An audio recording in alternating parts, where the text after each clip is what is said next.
কাবা শরীফের চতুর্দিক দিয়ে গিলাফ আসেনি আসেনিও রমজান মাস চাইলে গ্রামগঞ্জের 4 দুয়ান্ডি হোটেল দি এমন গিলাফ দিয়া ভেজ দিয়া লায় আরো জোরে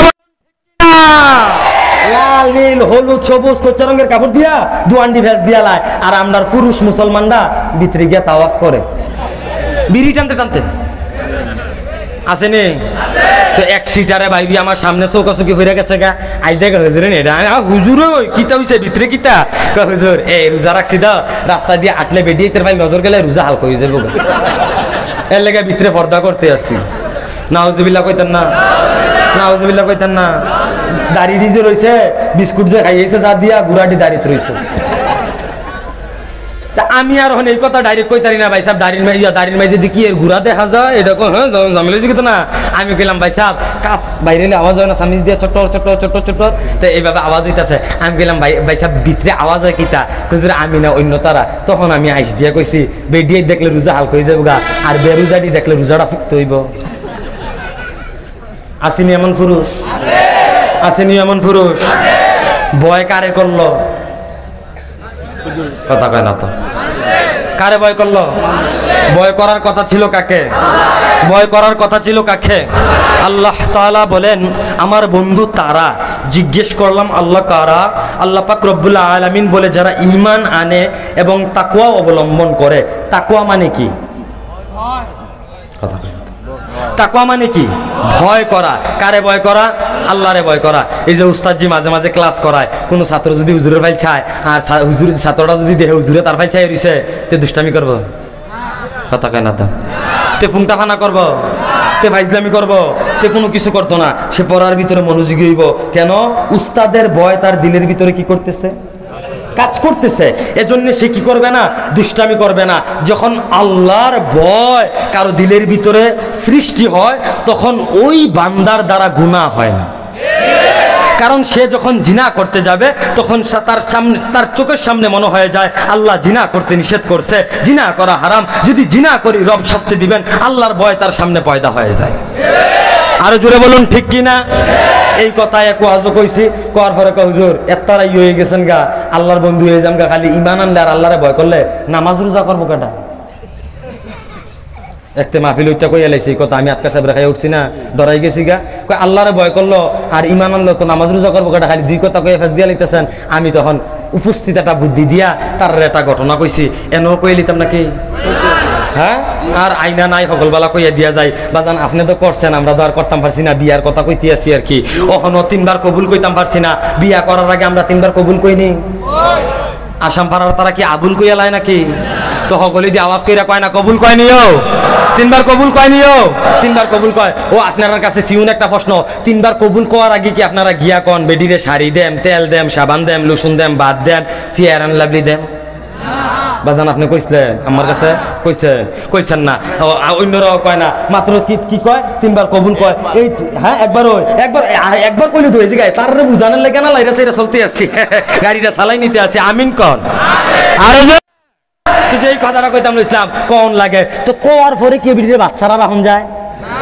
সাবান ছাড়া লুসুন ছাড়া ফেয়ার অ্যান্ড লাভলি ছাড়া লাইফ বয় লাক্স সারা রাখুন জানিও সারা রাখুন যায় তো এডি তো আপনি কইছেন না এডি দেন কেরে ওই যে 3বার কইয়া লই পড়ছেন একবার কইয়া লই পড়ছেন যাতা দিয়ে ঘরে লই পড়ছেন এর লাগি আপনি সকল তান দন লাগে ঠিক তদ্রুপ ভাবে যে ব্যক্তি একবার আল্লাহর প্রতি ঈমান আনবে আর আল্লাহকে ভয় করবে সেও নামাজ পড়বে রোজা রাখবে যাকাত দিবে হজ করবে মিথ্যা ছেড়ে দিবে হারাম ছেড়ে দিবে সুদ ছেড়ে দিবে ঘুষ ছেড়ে দিবে হালালকে ধরবে কারণ তাকওয়ার মধ্যে ওই সবগুলা রয়ে গেছে তাকওয়ার মধ্যে সবগুলা কি হয়ে গেছে মনে করেন তাকওয়ার সামনে দিয়ে হরফেজর আছে হেডি ভিতরে উজ্জ্ব আছে আরে কথার কথা কইলাম আর কি এরকম হইতে পারে তো এগুলা ভিতরে আছে এখন এগুলা আমাদেরকে মানতে হবে কিনা মানতে হবে না মানতে হবে কিনা এখন দেখেন আমরা আমল করতেছি আমল করি না এই যে আল্লাহ পাক রব্বুল আলামিন বলছে ভালো আমল করার জন্য আহসানু আমালা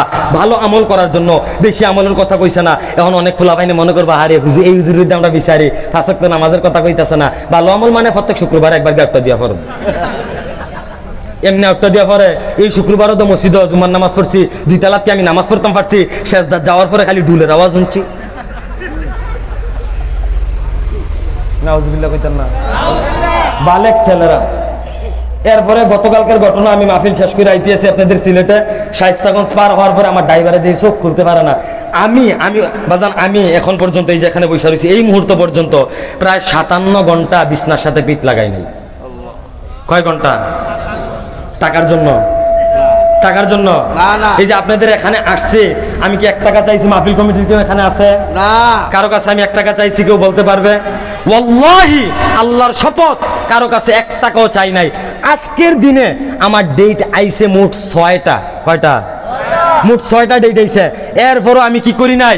3টা ডেট রাখতে পারি নাই, 3টা ডেট রাখছি। 1 টাকাও চাই নাই। টাকার জন্য কাজ করি না।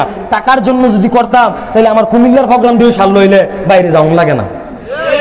কারণ কুমিল্লার মানুষ, যেহেতু আমি কুমিল্লার আঞ্চলিক ভাষায় কথা বলতে স্বাচ্ছন্দ্য বোধ করি, তারা সহজে আমার কথাটা বুঝে। যেমন আমি গেছিলাম ময়মনসিংহ 30 ওয়াজ করতে গিয়া, ওয়াজের প্রসঙ্গে আইসা পড়ছে আর কি ফেলুন জাল। ওই যে আপনার বাঁশ দিয়া 3 কোনা একটা জাল আছে, এইভাবে যে মাছ ধরে, গুড়া মাছ যে ঠেলে ঠেলে ধরে, এই সিলেট কি কয়? ফেলুন জাল কয় না? কুমিল্লাও ফেলুন জাল কয়। তা আমি হেন গিয়া কইতে আছি ফেলুন জাল বাজান, বুঝছেন? ময়মনসিংহ 30 এই যে 3 কোনা বাঁশ, কোন অসুবিধা হইতে আছে? আলোচনা কি চালাবো? এই যে 3 কোনা যে জাল আছে, বেলুন জাল, গুড়া মাছ ধরে, ময়মনসিংহ গিয়া কইতে আছি। তা আমার সাথে একজন আব্দুল সালাম শেখুল হাদিস সাহেব, উনি মুক্তাগাছার হুজুরে বৈশা রইছে, অনেক মানুষ উপস্থিত। আমি ফেলুন জাল কইতাছি, হগলে আহার মা বেহাসাইয়া রইছে। আমি তো বুঝতাম পারতাছি না, কি রে হগলে চাইয়া রইল কেরে। আমি কইতাছি আউ ফেলুন জাল, এমনি যে মাছ ধরে কত রকম কইতাছি, 3 কোনা বাঁশ দিয়া ঠেললা টুল্লা বান দিয়া বানায় কইতে আছি, কোনো বুঝে না। পরে সভাপতি সাহেব কইলাম, বাজান আপনি একটু বুঝাই দেন না। এবার আইস দিয়া আমি বুঝলে না।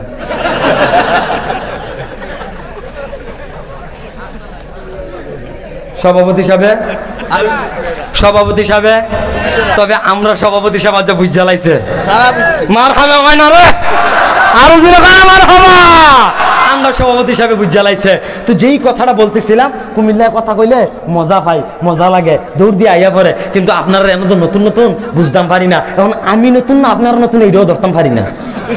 আচ্ছা যাক, তয় তো দিলে ঠিক হয়ে যাবো গা। তো যেই কথাটা বলতেছিলাম, আমরা আমল করতেছি, আমল করতেছি। এখন আমাদের আমলগুলা কবুল হওয়ার আগে আমাদের কয়েকটা জিনিস করা দরকার, কয়েকটা কাজ করা দরকার। কিভাবে আমরা কাজগুলা করব? দেখেন, আমরা দোয়া করতেছি, আমাদের দোয়া কবুল হচ্ছে না। কেন দোয়াগুলো কবুল হচ্ছে না?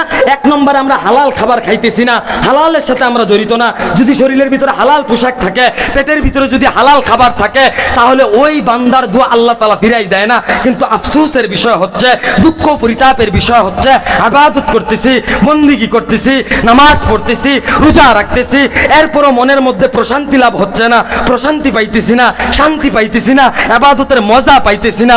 কেন? আমার ঘরের ভিতরে হারাম ঢুকে গেছে। কথা বলুন ঠিক কিনা? সমাজ থেকে সুদ দূর করতে হবে।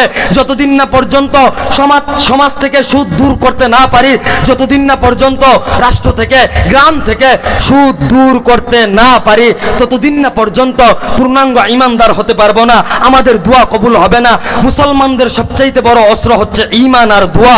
যখন মুসলমান দোয়া করে, এই দোয়া জমিনে থাকে না, সরাসরি আরশে আজিমে চলে যায়। কখন যাবে? যখন আমার পেটের মধ্যে হালাল খাবার আর শরীরে হালাল পোশাক থাকবে। যখন পেটের মধ্যে হালাল খাবার আর হালাল পোশাক থাকবে। আল্লাহ তাআলা আমাদের সবাইকে বুঝার তৌফিক দান করুক। আর জোরে বলি আমিন।